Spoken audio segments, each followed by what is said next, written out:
Hi, this is Dr. John Henry. I'm an orthopedic surgeon with Aurora Baycare in Northeast Wisconsin, and I'd like to take a few minutes and talk to you about hip arthroscopy. Hip arthroscopy is a minimally invasive type procedure, the goal of which is to perform the same treatment that we would otherwise have to treat by an open procedure. There are certain conditions that are amenable to treatment by hip arthroscopy. These include a tear of the labrum, and the labrum is a fibrocartilage bumper pad that goes around the socket joint. Sometimes in traumatic conditions, other times from a wear and tear type process, that labrum can become torn and cause problems inside the hip joint, usually with pain felt in the groin region or the thigh region, oftentimes with catching or locking or true mechanical type symptoms. That's the most common type of disorder that I would treat by hip arthroscopy procedure. Other disorders that we often recommend hip arthroscopy for include symptomatic cartilage tears in the hip joint, either those that are occurring on the surface of the ball or the socket. These cartilage tears, when they occur, usually from a traumatic injury, sometimes from more of a wear and tear type process, can cause symptoms similar to a labral tear, pain in the groin region, catching, locking, and those can be treated by relatively straightforward minimally invasive hip arthroscopy procedure. Other conditions less commonly taken care of by hip arthroscopy include tears of a ligament that goes between the ball and the socket, sometimes from a traumatic condition, or if someone has had an episode where they've had enough injury to the hip to cause the ball to separate from the socket, that ligament can tear and cause problems. That's amenable to an arthroscopic procedure.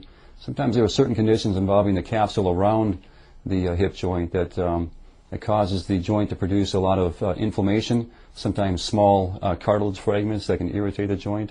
That's something that we can also clean up by an arthroscopic type procedure. It's important to note that hip arthroscopy is not a treatment or by any means a cure for hip arthritis. And there are different types of arthritis that can affect a joint like the hip, the most common being osteoarthritis or degenerative joint disease. The other one, less common, is rheumatoid arthritis, which is an inflammatory type of arthritis condition. Hip arthroscopy is not indicated for arthritis conditions, but rather for the conditions that I previously mentioned here. The other type of condition where hip arthroscopy is gaining a greater role is to treat something called femoral acetabular impingement. Now let me explain anatomy here a little bit. And if I can show you on this model of the hip joint, there are actually two different important compartments in the hip. The central compartment is the space between the ball and the socket, as I've alluded to. And in that space, that's where you can have the conditions that I've mentioned, like a labral tear or a tear of the articular cartilage that lines the ball or the socket, a tear of a ligament that goes between the ball and the socket, a synovial or capsular condition. That's the central compartment. That's the space that we initially examine when we do a hip arthroscopy procedure. The other important compartment of the hip joint is called the peripheral compartment, and that's here, still within the capsule that surrounds the joint, but outside of the ball and socket joint. And sometimes people can develop a bone spur or have a bony prominence that can arise from the femoral neck, the space that connects the ball to the femoral shaft. And that bone spur in certain positions, most commonly with hip bending and rotation, for example, getting out of a chair or getting into a car or perhaps getting off the toilet, in those positions that spur on the femoral neck can impinge upon the socket and cause a painful condition. There's another sort of femoral acetabular impingement that can occur from a bone spur not on the femoral neck but rather from the acetabulum or the socket. And if there's a bony prominence on the front of the socket here, with that same type of position or motion of the hip, there can again be this impingement process or this pinching between the ball and the socket, causing a painful condition. That's something that we can also treat by hip arthroscopy.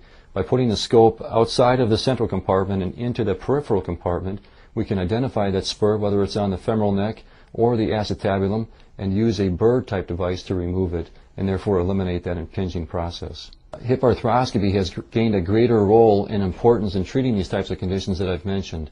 The surgical technique and the instruments have greatly improved over the last few years to make this process more reproducible and safe for our patients. The results of this procedure are generally very favorable for the conditions that I've talked about here today.